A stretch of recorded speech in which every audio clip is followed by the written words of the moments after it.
Hey, I'm Jusko from ProudMoney.com. Bank of America credit cards are the worst. Although sometimes they could be the best. And it's that preferred rewards program that Bank of America runs that is the reason for it on both the worst side and on the best side. And we're going to talk about it in this video. But first, I'm going to ask you to please subscribe to this YouTube channel if you have not already. And if you have already, I thank you for doing so. So Bank of America is right now kind of rolling out this new premium rewards elite credit card for its wealthiest clients. It's a $550 annual fee travel card. It has a lot of the stuff you would expect, both in terms of rewards points and travel extras. It's kind of mundane when compared to other travel cards on the market. Not bad, not particularly good. But anyway, looking at sort of what this card is going to be offering, and it's going to be online in February, and we'll do a little deeper dive on it then. But anyway, looking at it, I was thinking to myself, why are Bank of America's cards always the worst ones of all the major credit card issuers? Now, if you're a regular viewer to this channel, you know that sometimes I do give some love to Bank of America's customized cash rewards card. It does have a 3% category where you can get cash back and you get to choose where you get it. But even that card overall is not great. That 3% category is good, but the card overall is just okay. And then they have this unlimited cash rewards card that's only a 1.5% cashback card when there are a bunch of 2% cashback cards on the market, and a travel rewards card that is only okay. And then they have this premium rewards card that has a $95 annual fee, but not great rewards. It's just always a little mundane with Bank of America. It's never like, wow, look at this new credit card. It's always like, yeah, we're kind of trying to stay near the other issuers, but always a little bit worse. Unless you have money, if you are willing to park some money with Bank of America, you can be part of their preferred rewards program, and potentially you could get a 75% premium on all those sort of mundane rewards that their credit cards have. And then all of a sudden their credit cards look pretty good, maybe the best on the market.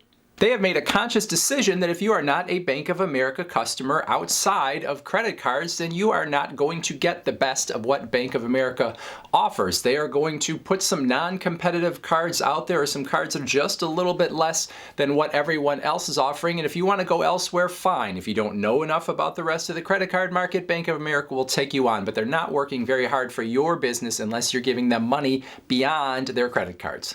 But if you do have money to stash with Bank of America in terms of their deposit accounts or a Merrill Lynch investment account, well then you could be part of the preferred rewards program. In order to be part of that, you have to have a Bank of America checking account, and then you have to have at least $20,000 with Bank of America and or Merrill Lynch. Now, $20,000 at that level, it's only going to give you a 25% boost on their credit card rewards, so that is not really where the action is. When you get to $50,000 or more with Bank of America or Merrill Lynch, that is when you are getting a 50% boost on your credit card rewards. If you hit $100,000 or more with Bank of America and or Merrill Lynch, you are getting a 75% boost on the rewards that you earn from their credit cards. Now, Bank of America is actually adding 2 more levels to this preferred rewards program, Diamond and Diamond Plus or Diamond Honors, but those are not, as far as I know, going to increase that premium on the credit card rewards. So that Platinum Honors level with 100,000 or more, that's when you're going to get 75% more on those credit card rewards, which is a huge difference.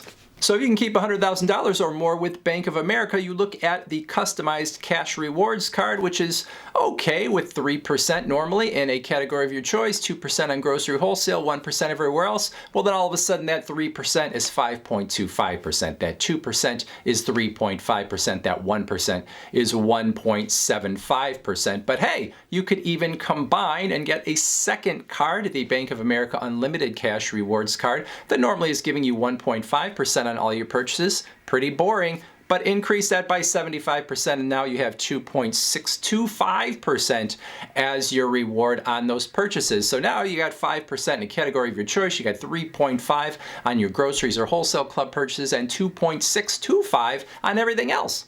And that's not all, because you could even choose to get more Bank of America cards.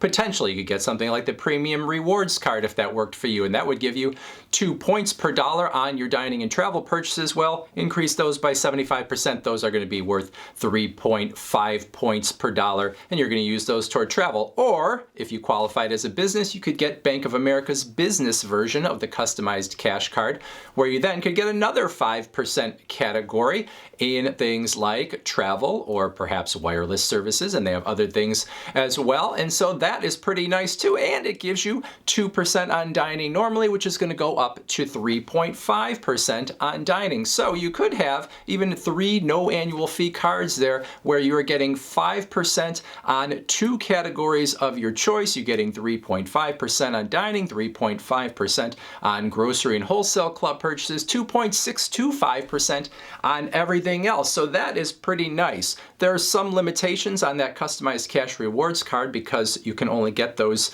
sort of inflated values on up to $2,500 in combined purchases in those categories per quarter, but that's still pretty high even before you get to that cap. And on the business side, the cap is $50,000 over the full year. So that is much higher in terms of a cap. So you can get yourself, bottom line, a lot of rewards if you are a Bank of America customer that has a lot of money with Bank of America. Well, your credit cards are going to look great, and you might not even have to pay any attention to the rest of the market.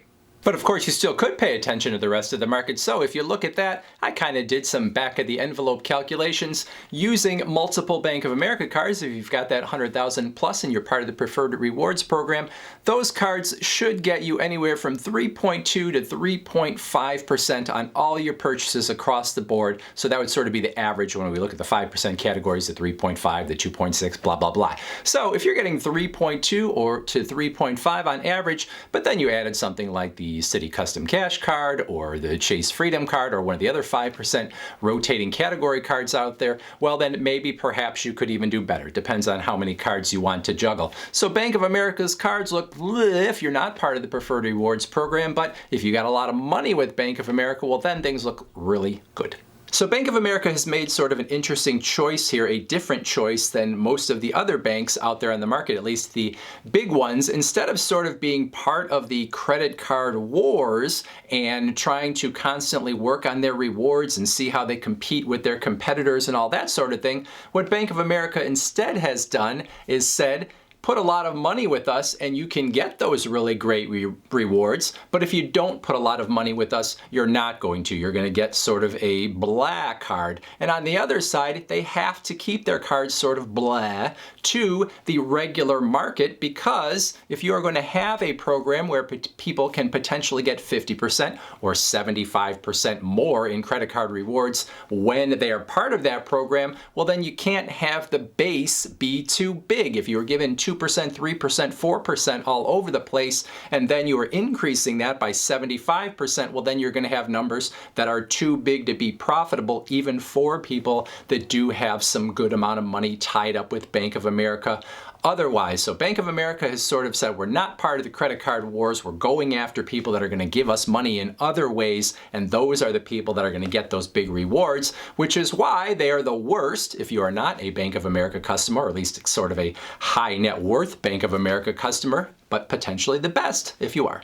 So we're pretty much done here, but I do have one little aside. As I was making this video, I was thinking about a prior Bank of America video that I made talking about the rewards on one of their other cards, and somebody in the comments said, well, you're talking about just the regular rewards. You're not talking about the Preferred Rewards program. It's easy enough to just move $100,000 from some other account into a Merrill Lynch account. You know, if you got that investment money, who cares if it's over here or it's over there? And then you could get those better credit card rewards. And I was thinking, is this person so out of touch that they just assume that everyone has $100,000 or more to easily move from one account to another in order to get higher credit card rewards? I think there's plenty of people out there that don't have $100,000 that they can get their hands on at all, don't even have $100,000 of net worth. Sure, there are people that can move it very easily and have that kind of money sitting around in retirement accounts or other accounts, but for a lot of people, $100,000 is a lot of money. So that's kind of neither here nor there. But yeah, if you can move $100,000, then great. Move it into Bank of America and you can get those great rewards. But I also understand that plenty of people don't have that much. Anyway, questions, comments, put them in that comment section below. Otherwise, I thank you for watching. And as always, please go to proudmoney.com where we do credit card reviews, we talk personal finance, we talk deals, and all sorts of other fun stuff too. Thanks for watching. Bye.